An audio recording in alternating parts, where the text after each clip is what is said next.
Captain Jake Morrison stood on the bridge of the UNS Explorer, watching the stars through the main screen. His ship was small compared to the big military vessels, but it was perfect for research missions. The Explorer had been traveling through the Kepler 442 system for 3 days, scanning planets and collecting data about possible life forms. Dr. Lisa Carter worked at her station nearby, studying the readings from the 4th planet. She was the best xenobiologist in the fleet, always excited about finding new forms of life. Her dark hair was tied back as she focused on her computer screen. Behind her, Engineer Pete Davis checked the ship's systems while Communications Officer Amy Foster monitored space traffic. The crew of 12 people had been together for 2 years. They trusted each other completely and worked well as a team. Morrison liked it that way. He believed good teamwork was more important than fancy technology. Amy suddenly looked up from her station with wide eyes. "Captain, I'm getting a distress signal from the outer edge of the system." Morrison walked over to her station. "What kind of signal?" "It's not in any language I know," Amy said, adjusting her headset. "But the pattern shows it's definitely a call for help. The ship sending it is huge, much bigger than ours." Dr. Carter joined them, curious about the unknown signal. "Can you tell what species it might be?" Amy shook her head. "The technology is completely different from anything we've seen before. Very advanced." Morrison studied the data on Amy's screen. The signal was coming from near the 4th planet, about 6 hours away at full speed. He knew the rules said they should report unknown contacts to Earth Command and wait for instructions. But someone was in trouble out there. "Pete, how long would it take to reach that position?" Morrison asked. Pete looked up from his engineering console. "About 6 hours if we push the engines hard." "But Captain, we don't know anything about whoever sent that signal. They could be dangerous." Morrison nodded. Pete was right to be careful. First contact with unknown aliens was supposed to happen under controlled conditions with proper military backup, but the distress signal kept repeating, and something about it seemed desperate. "Lisa, what do you think?" Morrison asked his science officer. Dr. Carter considered the question carefully. "The signal pattern suggests they're in real danger. If we were stuck somewhere in space, we'd want someone to help us." Morrison made his decision. "Amy, try to send a response. Let them know we're coming to help. Pete, set course for their position. And give me everything the engines can handle." The Explorer changed direction and began moving toward the unknown ship. As they got closer, their sensors picked up more details. The alien vessel was massive, at least 10 times bigger than the Explorer. It was sleek and beautiful, with smooth curves and a silver color that seemed to glow. "Captain," Pete said with worry in his voice, "their ship is losing power fast.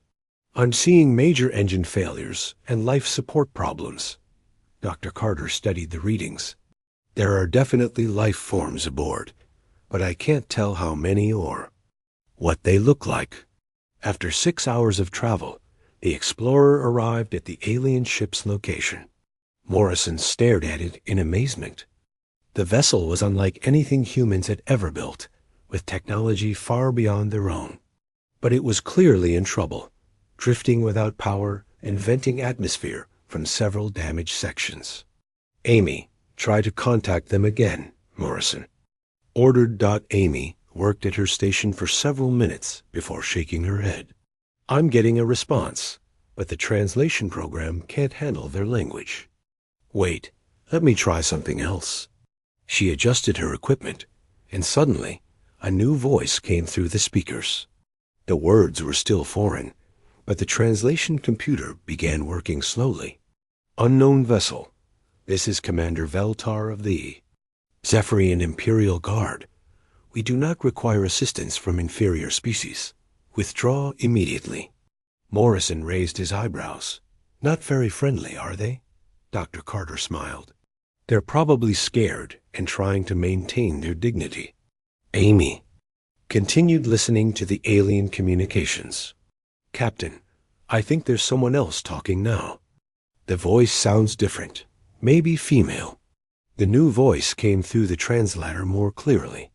Commander Valtar, we are dying out here. Pride will not save us from the void. If these beings offer help, we should accept it. Morrison stepped forward. Amy, open a channel. Channel open, Captain.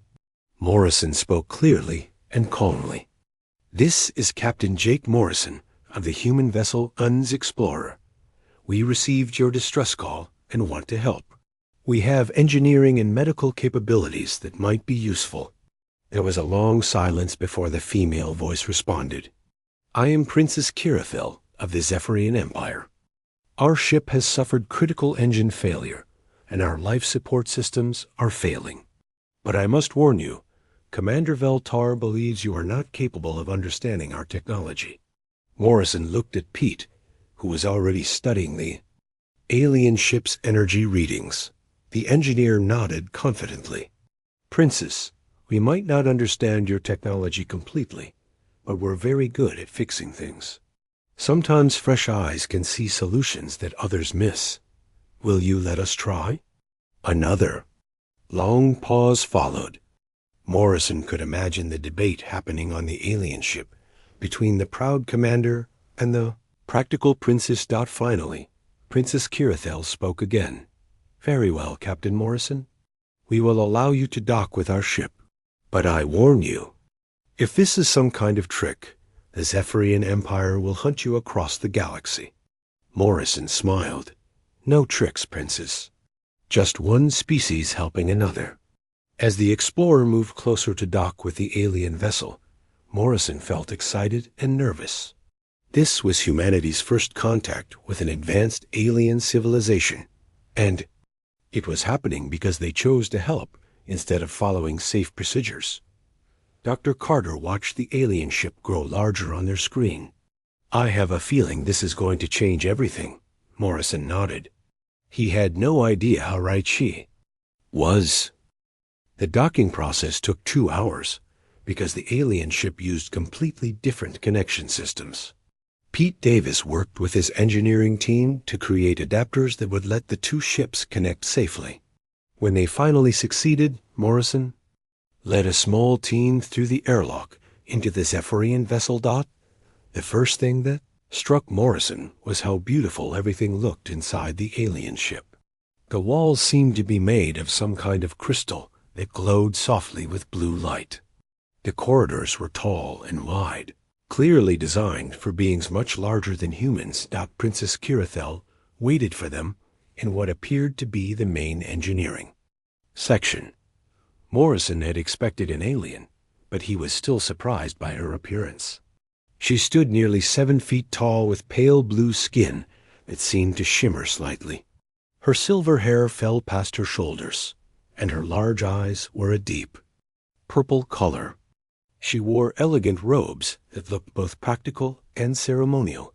Standing beside her was Commander Veltar, who looked like a warrior even without weapons. His blue skin was darker than the princess's, and his silver hair was cut short. His expression showed he did not trust the humans at all. Captain Morrison, Princess Kirithel said in accented but clear English, your translation device works better than I expected. Welcome aboard the Stellar Wind. Morrison bowed slightly, unsure of proper Zephyrian customs. Thank you for trusting us, Princess. This is Dr. Lisa Carter, our science officer, and Pete Davis, our chief engineer. Dr. Carter stepped forward with obvious excitement. Your ship is remarkable. The bioluminescent walls, the organic curves of the architecture, it's like nothing we've ever seen. Princess Kirithel seemed pleased by the compliment. Our ships are grown rather than built. We use living crystal that responds to our thoughts and needs. Commander Veltar interrupted with a sharp voice. Princess, we should not reveal our technology to these primitives. The princess looked at her commander with patience but firmness. Veltar, these primitives answered our distress call. when no Zephyrian ship was near enough to help. Show them the respect they have earned. Pete had been studying the damaged engine systems with his portable scanner. Captain, this is incredible. Their power source uses some kind of quantum field manipulation that's way beyond our science. But the problem is actually pretty simple. Commander Veltar scoffed. Simple? Our finest engineers have been working on this for days. Pete looked up with excitement. That might be the problem right there. Sometimes when you know too much about how something is supposed to work, you can't see the obvious solution. He pointed to a series of crystalline conduits that carried energy through the ship. See these connections here? They're perfectly aligned according to your engineering principles, but that's what's causing the feedback loop. If you offset them by just a few degrees, the quantum field should stabilize. Commander Veltar studied Pete's readings with growing amazement. That should not work. It violates our understanding of field dynamics. Dr. Carter joined the discussion. Sometimes the best solutions come from not knowing something is impossible. Human engineers have a saying, if it works, it's not stupid. Princess. Kirathel watched the exchange with fascination. She had never seen her people's rigid thinking challenged so directly. In Zephyrian society, there were proper ways to do everything, and deviating from established methods was considered dangerous. Over the next several hours, Pete and his team worked with Zephyrian engineers to implement the modifications. The humans brought spare parts from the Explorer and used them in ways that should not have worked with alien technology. But somehow, Pete's creative approach made everything fit together. Dr. Carter spent her time learning about Zephyrian biology and culture from Princess Kirathel. She discovered that Zephyrians lived much longer than humans and had natural telepathic abilities within their own species. Their society was highly structured, with strict rules about social class and behavior. Your people seem very different from mine, Dr. Carter observed. We tend to be more flexible about rules and hierarchy. Princess Kirathel nodded thoughtfully. I have noticed this. Your captain gives orders, but your crew members speak freely and offer suggestions. In our society, lower ranks would never question their superiors. Amy Foster had been working to improve communication between the ships. She discovered that Zephyrians communicated as much through subtle mental impressions as through spoken words. This explained why their language seemed so formal when translated. Princess, Amy said, would it be possible for you to teach me some of your telepathic communication methods? It might help us understand each other better. Commander Veltar looked shocked. Telepathic contact with aliens is forbidden. It could contaminate our mental purity. But Princess Kirathel was curious about human mental processes. Perhaps we could try a very limited contact. I am interested to see how your minds work without our natural barriers. When she gently touched Amy's forehead, something unexpected happened. Instead of the controlled mental contact she expected, there was a sudden flow of images and emotions between them. Amy saw flashes of Zephyrian cities, vast libraries, and rigid ceremonies. Princess Kirathel experienced human memories of laughter, creativity, and the joy of discovery. Both women stepped back in surprise. Commander Veltar immediately drew his weapon, thinking something had gone wrong. Wait, Princess Kirathel said, raising her hand to stop him. Nothing harmful happened. But that was unlike any telepathic contact I have ever experienced. Dr. Carter quickly scanned both women with her medical equipment. Your brain activity is elevated but stable. Princess, are you feeling any unusual effects? Princess Kirathel paused, considering the question. I feel more awake somehow, as if I was seeing colors I never knew existed. The engine repairs were completed successfully, and the stellar wind powered up without problems. But the princess's ship still could not make the long journey back to Zephyrian space without additional repairs. that could only be done at a proper facility. Morrison made the obvious offer. Princess, our ship is small, but we're heading toward the Kepler station. From there, you could contact your people for proper transport home, Commander Veltar objected. We cannot accept extended help from aliens. The Empire would consider it a sign of weakness. Princess Kirathel looked at her commander with new understanding. For the first time, she was questioning whether the Empire's rigid rules always made sense. Veltar, our choice is simple. We can accept help from these honorable beings and return home safely, or we can drift in space and die for the sake of pride. I choose life. As the two ships prepared to travel together, Princess Kirathel felt something changing inside her. Mind, the brief telepathic contact with Amy had left her with new ways of thinking. Human concepts like flexibility and creative problem-solving seemed to be taking root in her consciousness. She did not yet realize that this was only the beginning of a transformation that would change both species forever. 3 weeks into their journey together, Dr. Lisa Carter noticed something unusual during her daily medical scans of the crew. She had been monitoring everyone's health carefully since the telepathic contact between Amy Foster and Princess Kirathel, wanting to make sure there were no harmful effects from the alien interaction. The readings she was seeing made no sense according to everything she knew about biology. She ran the scans 3 more times to make sure her equipment was working correctly. Each time, the results were the same. Dr. Carter called Captain Morrison to the medical bay immediately. Jake, you need to see this. Something is happening to Princess Kirathel, and I think it started during the engine repairs. Morrison studied the medical data on Carter's screen. I don't understand these readings, Lisa. What exactly are you seeing? Dr. Carter pulled up comparison scans from when they first met the princess.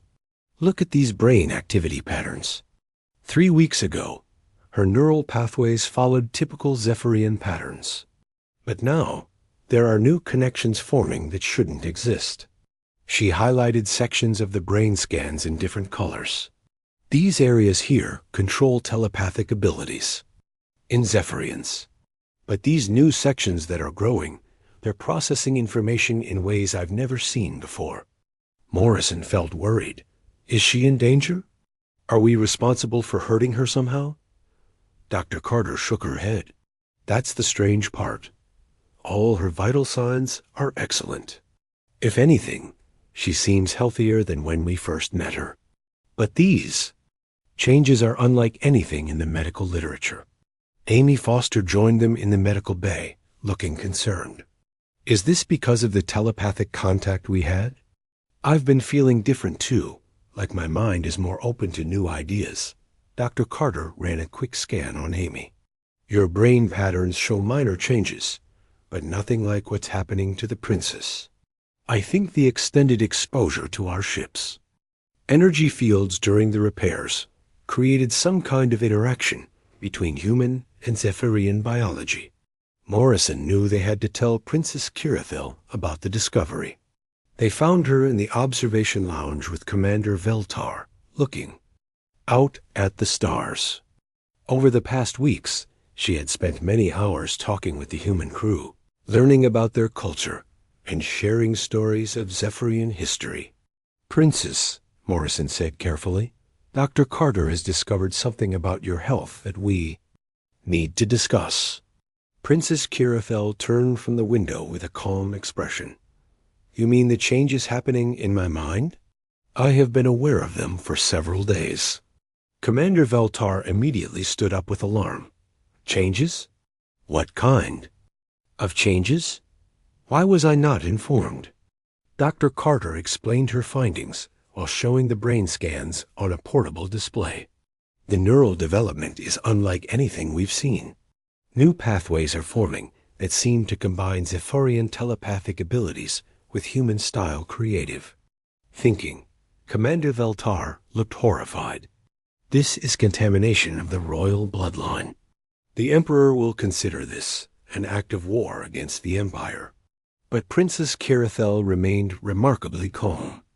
Veltar, I do not feel contaminated. I feel more alive than I have ever been. She explained what she had been experiencing over the past few days. I can still use my telepathic abilities as before, but now I can also think in new ways. I see. Solutions to problems that would have been impossible for me to imagine before. Amy sat down beside the princess. What kind of solutions? Princess Kirithel's eyes lit up with excitement. Yesterday, I was thinking about the food shortage on my homeworld. For centuries, our agricultural scientists have tried to increase crop yields using traditional Zephyrian methods. But with these new thought patterns, I can see dozens of alternative approaches they never considered. Dr. Carter leaned forward with scientific curiosity. Can you give us an example? The princess gestured toward the window. We have always grown crops in perfect geometric patterns because that is the proper way. But what if we combined plants that help each other grow? What if we used vertical farming or underwater agriculture? Before these changes, such ideas would have seemed chaotic and wrong to me. Commander Veltar paced the room anxiously. Princess, you are describing revolution against our most basic principles. The Empire's ways have served us well for thousands of years. Princess Kirithel looked at her loyal commander with compassion. Our ways have kept us stable, Veltar, but they have also kept us from growing. I can now see how much potential we have wasted by refusing to consider new possibilities. Over the following days, the changes in Princess Kirithel accelerated. She began spending time with different crew members, learning about human approaches to everything from engineering to art. Pete Davis taught her about creative problem-solving and mechanical systems. Amy Foster shared human music and poetry with her. Dr. Carter explained the scientific method and how humans used experimentation to discover new knowledge. Each new concept seemed to unlock additional capabilities in the princess's expanding consciousness. She started seeing connections between ideas that no Zephyrian had ever made before. Her telepathic abilities grew stronger, but they also became more flexible, allowing her to sense emotions and intentions rather than just exchanging formal thoughts. Morrison watched these developments with growing concern about the political implications. Princess, what will happen when your people learn about these changes? Princess Kirithel considered the question seriously. The traditional faction will demand that I undergo purification treatments to remove what they see as contamination. The process would eliminate the new neural pathways and restore my mind to its original state. Dr. Carter looked alarmed. Would that process be dangerous? The princess nodded sadly.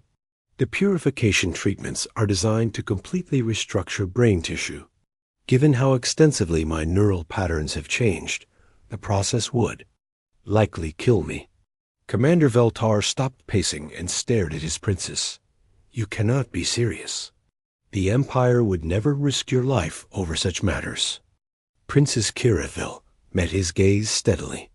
My father, the Emperor, values the purity of the royal bloodline above all else. He would rather have a dead daughter than a contaminated heir. The room fell silent as everyone considered the implications. Amy finally spoke up. Then we won't let them hurt you. There has to be another way. Princess Kirithel smiled at the young human's fierce loyalty. Your people's willingness to protect others, even at personal cost, is one of the most remarkable things I have learned.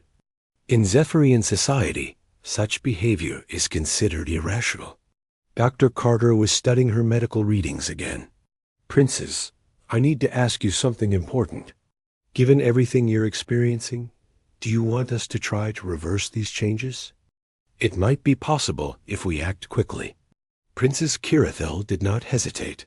Dr. Carter, for the first time in my life, I feel like I am truly thinking for myself.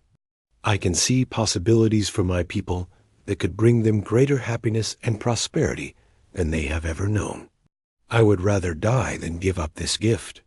Commander Veltar sat down heavily, realizing that his princess had become something entirely new, something that would challenge everything the Zephyrian Empire believed about itself.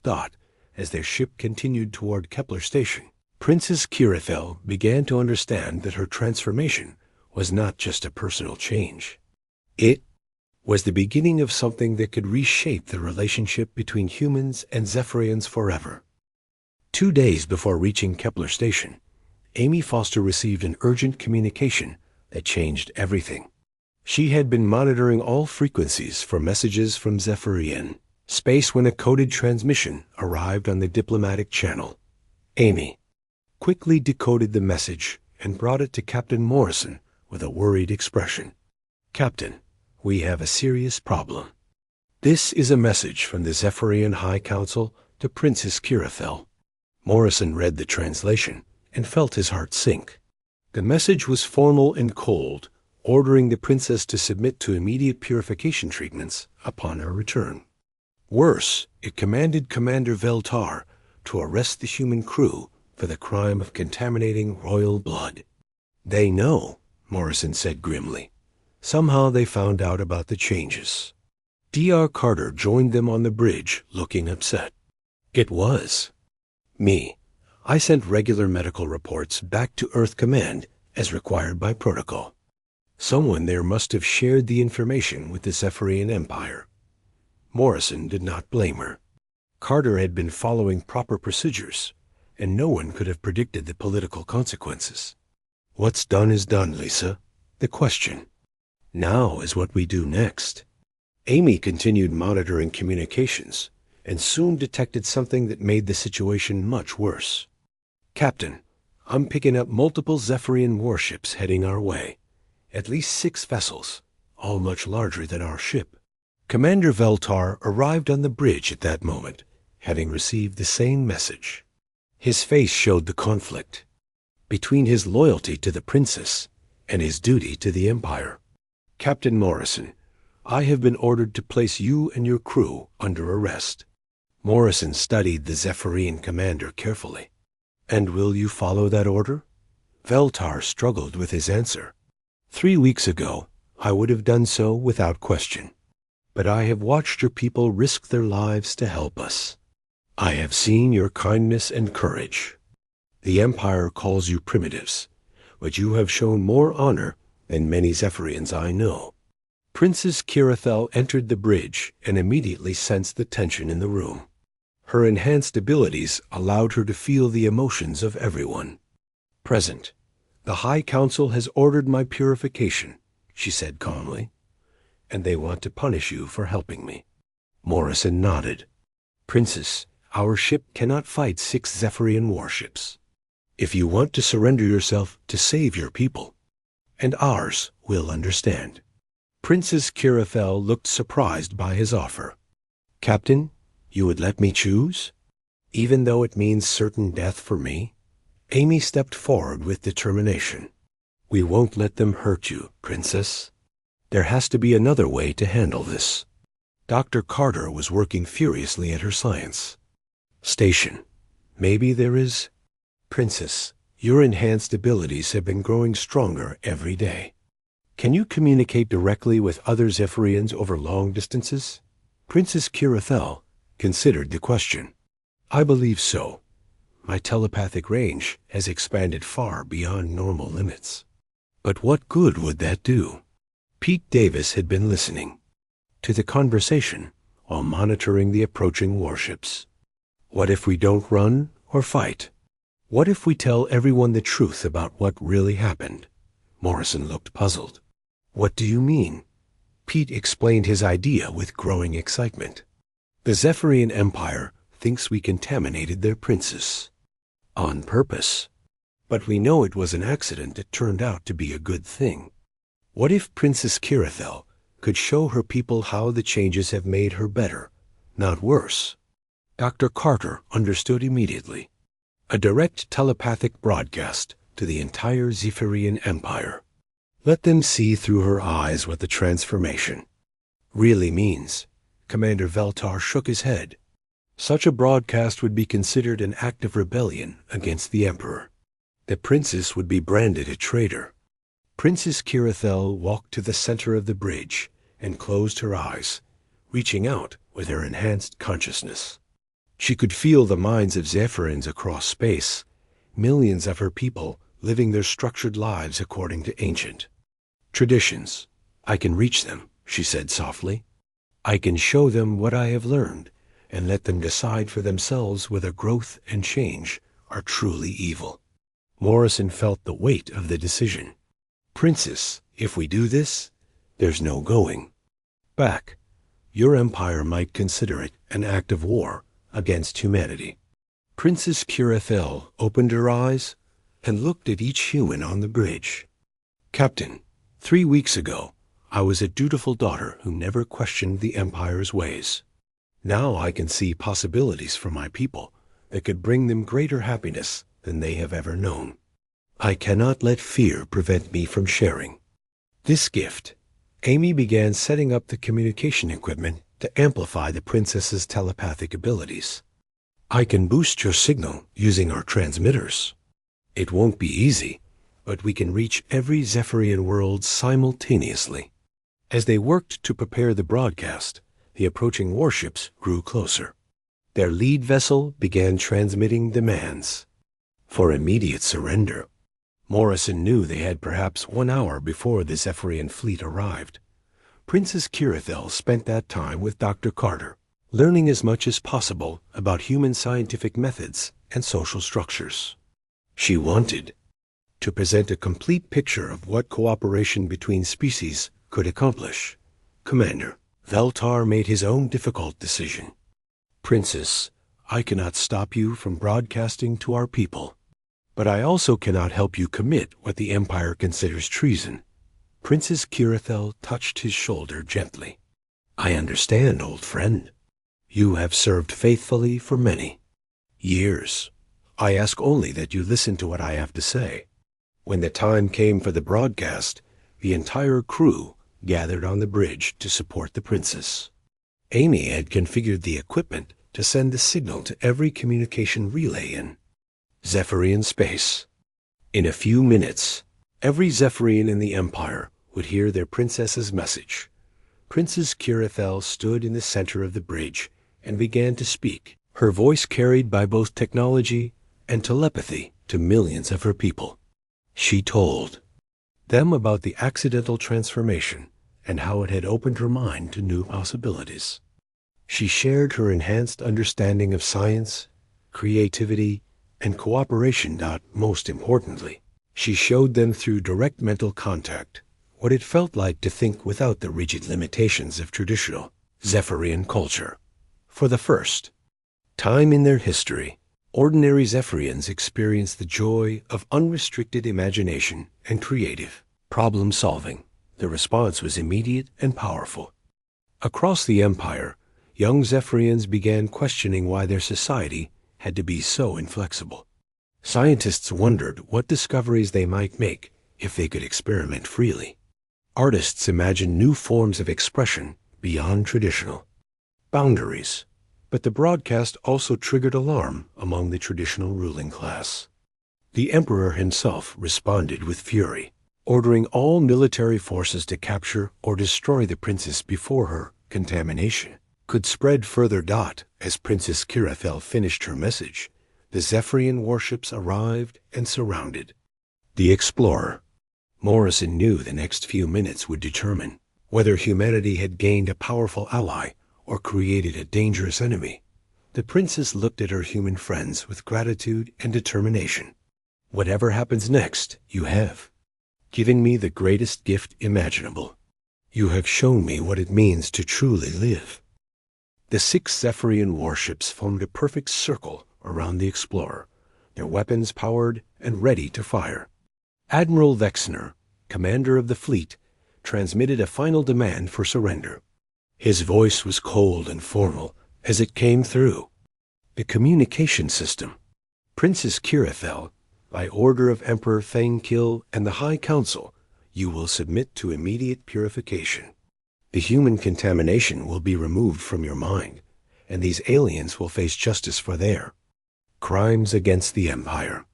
Captain Morrison stood beside Princess Kirithel on the bridge, knowing his small research ship could not survive even one blast from the massive Zephyrian weapons. But he also knew they had already won something more important than any battle. "Admiral?" Princess Kirithel responded calmly. "Have you been monitoring communications from our world since my broadcast?" There was a pause before Admiral Vexner replied with obvious irritation. "There have been some disturbances among the younger population. These will be controlled once you are properly treated." Amy Foster had been tracking communications across Zephyrian space since the princess's message ended. She looked up from her station with excitement. "Princess, you need to see this. The response to your broadcast is incredible."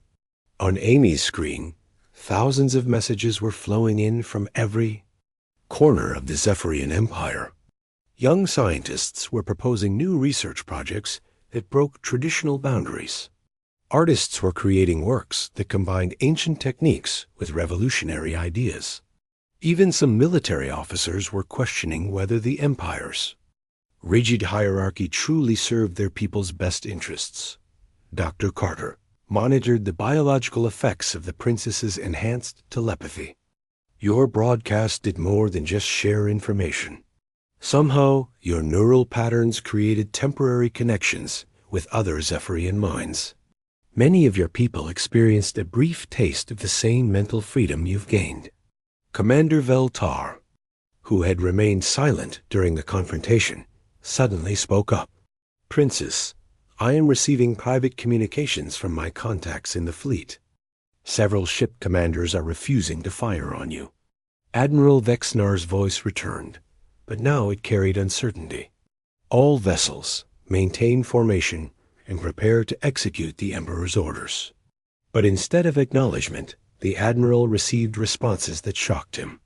Captain Mordal of the cruiser Stellar Pride transmitted, "Admiral, I have been monitoring the Princess's broadcast and the public response. Perhaps we should reconsider our actions."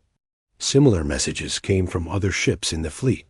The ideas Princess Kirithel had shared were spreading rapidly through the military ranks, creating doubt about the wisdom of destroying someone who might represent hope for their civilization's future.